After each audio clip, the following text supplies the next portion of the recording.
মাঝে মাঝে হচ্ছে ঘরের সব জিনিস একবারে শেষ হয়ে যায় আর তখন অভাবে পড়ে যায়। হ্যালো এভরিওয়ান, আসসালামু আলাইকুম সবাইকে। আমি Nowshin, welcome back to my একটা আজাইরা ব্লগ। আশা করি আল্লাহর রহমতে আপনারা সবাই অনেক ভালো আছেন।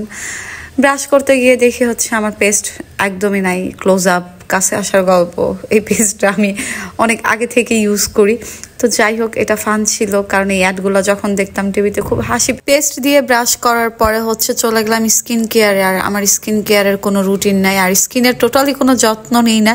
রিসেন্ট হচ্ছে ফেসের একটু যত্ন নেই, কারণ এত পরিমাণ চোখ কালো হয়ে গেছে, ফেস কালো হয়ে গেছে, তিল পড়ে গেছে, ফেসের দাগ হয়ে গেছে বলার বাহিরে। আমি আমার নিজেকেই চিনি না।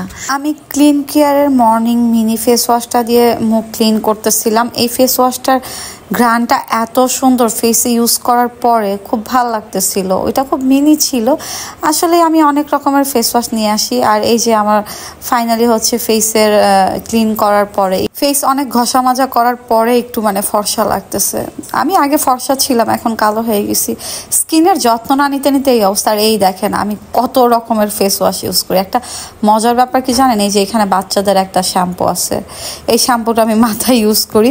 বাচ্চাদের যে বেবিদের যে শ্যাম্পুগুলো পাওয়া যায় বা ওদের যে হচ্ছে লোশনগুলো পাওয়া যায়, এগুলো ফেসে ইউজ করলে বা চুলে যদি ইউজ করেন কোনো কেমিক্যাল থাকে না, এটা চুলের জন্য অনেক ভালো। হাতের কাছে যখন যেটা পাই সেটাই ফেসে ইউজ করি। আসলে আমি পার্মানেন্টভাবে কোনো স্কিন কেয়ার করি না। তো যাই হোক, অন্যদিক দিয়ে হচ্ছে এই যে মুরগি রান্না হচ্ছিল চুলার মধ্যে, মুরগি আর কি খাবো দেখতেছিলাম। ফ্রিজ খুলে আমার ফ্রিজে কোনো খাবার নাই, অভাবের সংসার হয়ে গেছে আমার। তো যাই হোক, আমি পাইলাম ফ্রিজ খুলে আচার, বড়ের আচার। 1 বছর হয়ে যাবে এই বড়ের আচার। যখন বড়ই আর কি গাছে ধরছিল তখন আম্মু আচার বানাই দিছিল।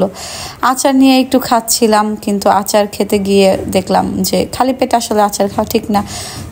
তারপর অনেক ঘন্টা পর, এই ভিডিওর অনেক ঘন্টা পর গিয়ে আমি ভাত খেতে বসে পড়লাম। যদিও এডিটের মাধ্যমে মনে হচ্ছে যে আমি এখনই ভাত খাচ্ছি, একদমই না। আমি এখানে ভাত খাইতেছিলাম হচ্ছে ফ্রিজে আগের তরকারি ছিল গরম করা, আর আলুর ভর্তা, রসুনের ভর্তা, শুকনা মরিচ দিয়ে ঝাল করে রসুনের ভর্তা, পোড়া বেগুনের ভর্তা আর আলুর ভর্তা দিয়ে ভাত, গরম ভাত। ভর্তা ভাত হইলে তো আমার কিছুই লাগে না। যারা কন্টিনিউ আমার ব্লগ দেখেন তারা অবশ্যই জানেন।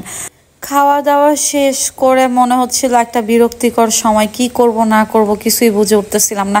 মাঝে মাঝে এত হচ্ছে মনের মধ্যে অশান্তি, বিরক্তি কাজ করে, নিজেকেও বুঝাইতে পারি না যে সেই মুহূর্তে আমি আসলে কি করব। আপনারা আপনাদের মন খারাপের কষ্টের দিনগুলো কিভাবে পার করেন অবশ্যই আমাকে একটু কমেন্ট করে জানাবেন। মন খারাপের আর দুঃখের সময়গুলো যেন যায়ই না, এগুলো মনে হয় জীবনের সাথে চিরস্থায়ী হয়ে থাকে। তো যাই হোক, খারাপ লাগাটা থাকবেই। আপনারা আপনাদের মন খারাপের সময় কি করেন আমাকে একটু কমেন্ট করে জানাবেন। আমিও চেষ্টা করব যে কিভাবে ভালো থাকা যায়। তো এই ছিল আজকের ভিডিওটি ভালো লাগলে অবশ্যই লাইক, কমেন্ট, শেয়ার করে দিবেন। আমার পেজটি ফলো করে দিবেন।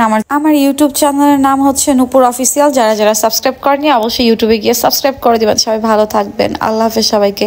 আমার মাথা প্রচন্ড পরিমাণে ব্যথা করতেছে, এই জন্য ঠান্ডা পানি খেয়ে মাথায় দিয়ে রাখছি, আর আমার খুব বোরিং লাগতেছে। সবাই ভালো থাকবেন, ইনশাল্লাহ দেখা হবে বেঁচে থাকলে নেক্সট ভিডিওতে। আল্লাহ হাফেজ সবাইকে।